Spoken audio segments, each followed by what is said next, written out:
Goeiemôre, dit is Dinsdagoggend, 30 September, ja, einde van die maand, 2025 en ek groet julle oude gewoonte hier vanaf die walle van die Groot Rivier. Ek sien dat die saak wat gemaak is teen die lede van AfriForum en die lede van Solidariteit wat Amerika besoek het, kort nadat Donald Trump die beperkings op Suid-Afrika ingestel het. En toe daar 'n klag van hoogverraad teen hulle oopgemaak is, het 'n mens gedink dit sou maar doodstil tot rus te kom. Maar dan sien ons tog dat hierdie nuwe minister van die polisie, Cachalia, het nou bevestig dat hierdie hoogverraadsaak, die ondersoek, is nog nie afgehandel nie en dat dit voortgaan. Ons sien dan ook dat Dirk Herman daar 'n verklaring uitgereik het en gesê het, dis politieke intimidasie op die hoogste vlak. En ek kan nie anders as om saam te stem dat dit intimidasie is nie. Want wat het hulle daar gaan doen?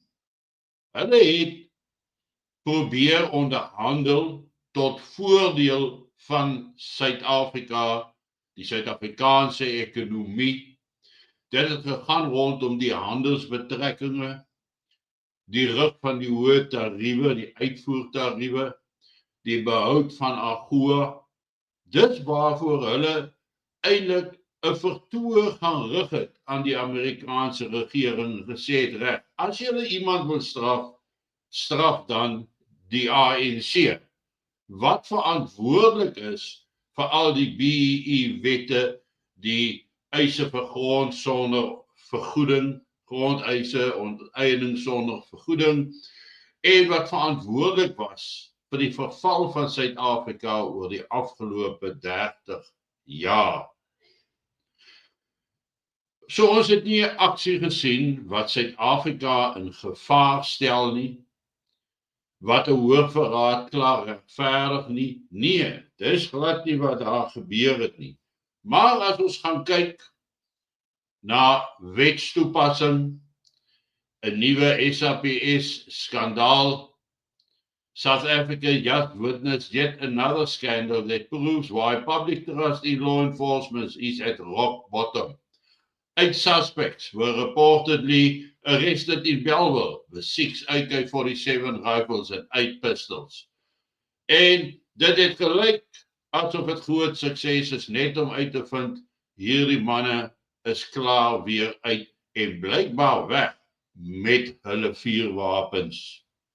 So hierdie pligsversuim wat die inwoners van Suid-Afrika onder gevaar plaas, onder gevaar deur optrede deur kriminele, is dit nie veel eerder 'n hoogverraad aangeleentheid nie, dat die belange van die inwoners van Suid-Afrika nie na gekyk word nie, maar dat daar net na die belange van die ANC omgesien word. Net soos wat ons gesien het met die protesoptogte oor die naweek daar in Kaapstad, toe duisende pro-Palestynse mense in die strate ingevaar het in solidariteit met die inwoners van Gaza.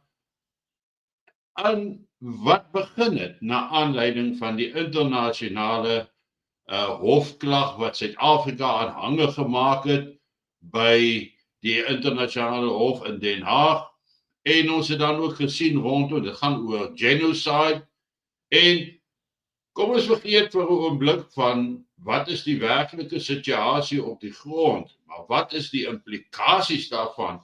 Dis een van die redes waarom Amerika aan die eerste plek hulle oë na Suid-Afrika gedraai het, was die hele ding dat Suid-Afrika se buitelandse beleid nie in lyn is met die beleid van Amerika nie, Amerika se buitelandse beleid nie.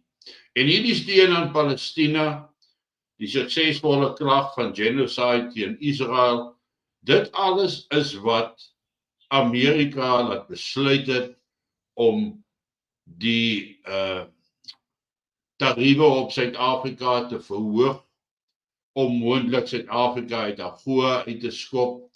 So dis alles aksies tot nadeel van die land, tot nadeel van al die inwoners en die welvaart van die inwoners, die ekonomie, die maatskappye in die land. So eintlik is dit nie AfriForum en Solidariteit wat in die beskuldigde bank vir hoogverraad moet staan nie. Dit is die ANC wat in daai beskuldigde bank vir hoogverraad behoort te staan. Want hulle versaak die mense van die land. Hulle versaak die toekoms van die land. Hulle optrede lei daartoe dat die ekonomie al verder val, dat die land verval. Hulle laat toe dat kriminele vrylik rondloop, dat hulle weermag tot niet gaan, dat hulle polisiedienste nie meer is wat hulle moet wees nie. Hulle kan nie meer wet en orde toepas nie. Hulle kan dus nie die basiese beginsel van regering, met ander woorde, om die vryheid en veiligheid van elke inwoner in Suid-Afrika te kan beskerm, kan hulle nie nakom nie. Dit alles is items waarvoor jy iemand kan aankla vir hoogverraad. As jy dan gaan kyk na al die geld wat gesteel is met die korrupsie, die staatskaping wat plaasgevind het, groot projekte waar miljoene en miljarde net weggaat, terwyl die take nooit gedoen is nie, wat getuig dat daar nie behoorlike oorsig is nie. Dit is dade van hoogverraad. Dit is waarvoor die ANC in die hof behoort te staan. En ek hoop die dag as die ANC die regering van Suid-Afrika verloor en hulle nie meer uit 'n posisie van mag en magmisbruik kan praat nie, dat hulle tot verantwoording geroep sal word oor die hoogverraad aksie ten opsigte van die vernietiging van 'n eens welvarende Suid-Afrika. Dis nou tot niet. Hulle optrede teenoor sekere groeperinge, minderhede, sien 'n mens is gewetenloos, doelbewus toegepas met die strengste van beheermaatreëls om hierdie segment van die ekonomie te kan kaap en hulle eie te maak. Daardie bietjie wat nog die land op 'n manier aan die gang hou, wil hulle ook hê, wil hulle ook vernietig. Dis hoogverraad. En die saak teen AfriForum en Solidariteit is inderdaad 'n politieke spel, 'n politieke intimidasiespel wat ons het. Daar nadat die aksies plaasgevind het, nadat Amerika gesê het, stop BEE maatreëls vir Amerikaanse maatskappye. Julle kan nie grond onteien sonder vergoeding nie. Julle moet julle buitelandse beleid in lyn bring met die van Amerika. Dit alles wat gegee het ons gewaarsku dat daar al meer en meer druk toegepas gaan word. Dat hulle inteendeel dit wat hulle wil deurvoer, al hoe ernstiger sal poog om deur te voer, net om vir Amerika te kan wys, luister, ons is onafhanklik, ons kan doen wat ons wil. As ons historiese ongeregtighede wil regstel, dan sal ons dit doen en ons sal ons nie laat voorskryf nie.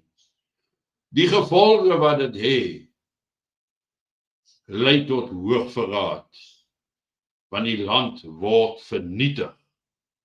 Ekonomiese agteruitgang, verval van infrastruktuur, die nie werkinge van 'n behoorlike spoorstelsel, die SAL, ons wapenvervaardiging industrie wat agteruitgaan, dis alles dade van hoogverraad. Dink daaroor. Geniet vanoggend jou kondensmelk koffie en ek is dan môreoggend weer terug by julle. Mooi loop, lekker dag.